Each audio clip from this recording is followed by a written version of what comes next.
Chatting with Aztecs head coach Rocky Long following Saturday's 28-7 loss at the University of Michigan. And, Coach, first of all, just tell me about the atmosphere of the game, what your team was feeling like going in, and what you saw just kind of emotionally as the game unfolded on Saturday. Well, going into the game, we knew that they were a good football team, and obviously you knew that there was going to be a big crowd there, and it was going to be kind of loud and exciting. We went into the game, I think, really confident that we're going to play well. And I thought that the offense played fairly well other than a couple fumbles and a holding penalty or two in the first half. They moved the ball pretty well, and the defense really struggled with the strength they had up front and especially the quarterback speed. And then in the second half, it kind of changed. The defense kind of hung in there and held its own, and the offense really struggled moving the ball. And we didn't play very well, and a lot of that has to do with Michigan being pretty good. There was so much talk last week about Brady Hoke and what advantage he might have by knowing your team so well. You kind of dismissed it a little bit. After watching the game, did you think that he took advantage of anything that he knew that you guys probably didn't know about his team? No, I don't think so. I don't think there was any schematic advantage one way or the other. I think that them playing at home gave them an advantage because most teams in the country play better at home than they do on the road. And they're a very good football team that have a very special player and a quarterback that we had trouble, like everybody else, tackling. And then on the other hand, they played well and we didn't play very well, and that's what happens. You get beat. And how hard, when you fell behind early, that 14-0, just a couple of plays that just got away early, so tough to get back into a game like that. How do you feel like the kids responded? Because after that, it was a fairly close game the rest of the afternoon. Well, I think they responded well. I mean, I don't think that there was any give up. I think that the players kept playing hard and hoping for the best. And I actually think on the sidelines when it got to be 21-7 and we had a little momentum because we had caused a couple turnovers, I thought that we were going to get back in the game. And we had a couple fumbles keep us from doing that. And we had a couple errant throws and a drop or two.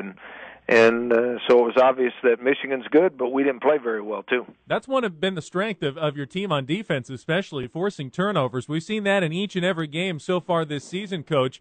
Obviously, you made that a priority in camp, getting your team to create big plays on defense that could turn a game around like that. Well, we work hard on causing turnovers and trying to get sacks and tackles for losses, and actually that probably hurt us some in the game, especially early on. We're very aggressive. We blitz a lot. We play a lot of man coverage. And when we did that and running back or quarterback got loose, you have a hard time chasing them down. So as the game went along, we played a little bit more zone, and we were able to control them a little bit better and gave us a chance to get back in the game, but we didn't take advantage of that chance. That's something funny because I don't think fans ever realize that. They always think, you got to be aggressive, you got to blitz, you got to go every play. And your team really did do a lot better when you waited a little bit and were a little more patient on defense as the game progressed. Yeah, I thought the defense got used to the speed of the game. I think early on I hadn't seen the quarterback in person, only seen him on film, and you wonder how come he outruns everybody and everybody misses him, and then you get in the game and you realize he's just that good. And so we changed our scheme a little bit, and we're able to control him a little bit better, but we never could get back in the game because we couldn't score. Talking with Coach Rocky Long here on Extra Sports 1360. So, Coach, what does your team need to do, not between now and the next game, but just over the course of your coaching tenure to get up to that level where they can win a game like that at a school like Michigan or any team that's got, big, strong athletes? We have to get used to being on that kind of stage. I think that the more we're on that stage, the more comfortable they'll be being in that situation.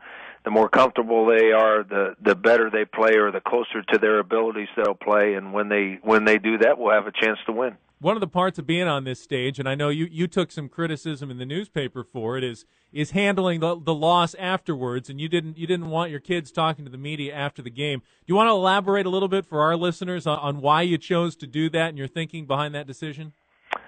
Well, I thought that the locker room was emotional after the game, and as most people are when you're emotional, you say things you don't want to say, and I think part of my job is to protect our players. They're not pro athletes. They're not paid to go on the TV and the radio and the newspaper. I thought they were in a position that they might say something they would regret, so I just eliminated that possibility and handled it myself. What are you going to do with the bye week here? You got some time to rest up coming back from that game before you open conference play against TCU in 2 Saturdays. How's Rocky Long going to make his team better during this bye week? Well, we're going to practice Tuesday, Wednesday, and Thursday and give them Friday and Saturday off. We're going to compete against each other, offense versus defense, a lot more than you do during the season to try to get us back into a flow of things and be on a razor's edge.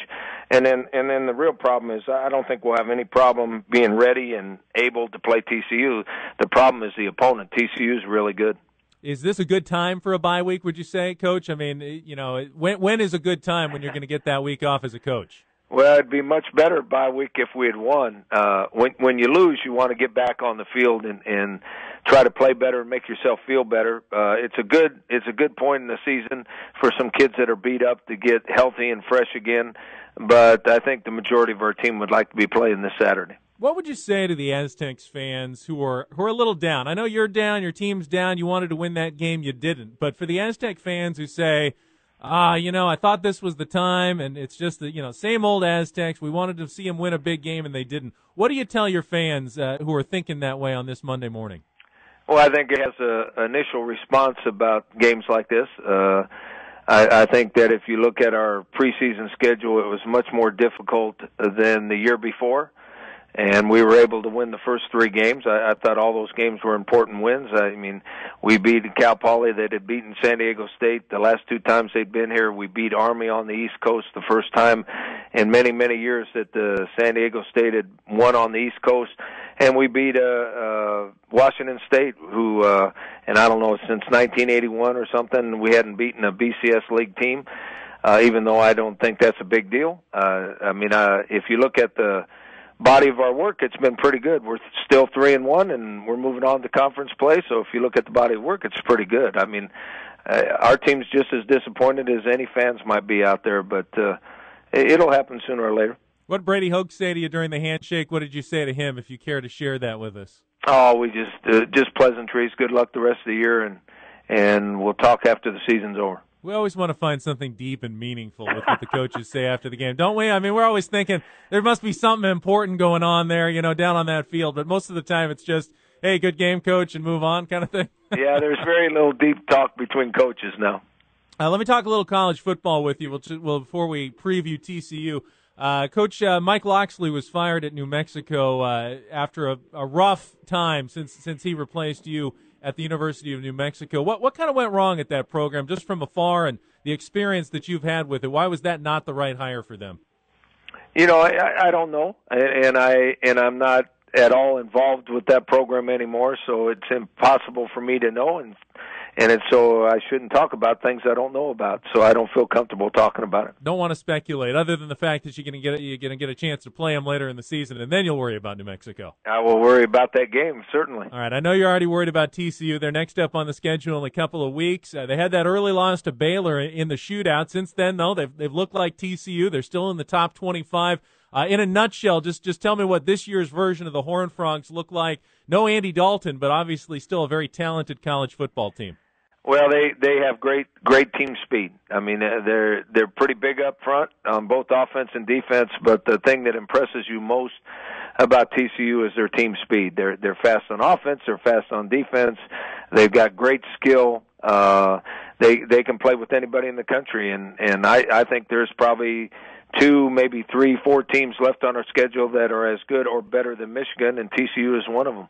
Since this is a conference game, I'd imagine if someone asked you at the beginning of the season, all right, you're only going to be able to win one game, either Michigan or TCU, you got to take your pick now. You would have probably picked TCU, right? Oh, of course. Yeah. I mean, there's no question in my mind which one you'd pick.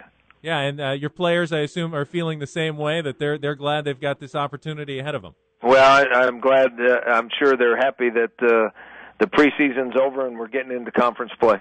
All right, Coach. Well, we always appreciate talking to you with the Monday after a game. I know it was a disappointing effort, but it's still 3-1 heading into conference play. I'm sure a lot of people would have been pretty happy with that if they had said that at the beginning of the season. Good luck with TCU, and we'll talk to you again real soon. I appreciate the call. Thanks a lot.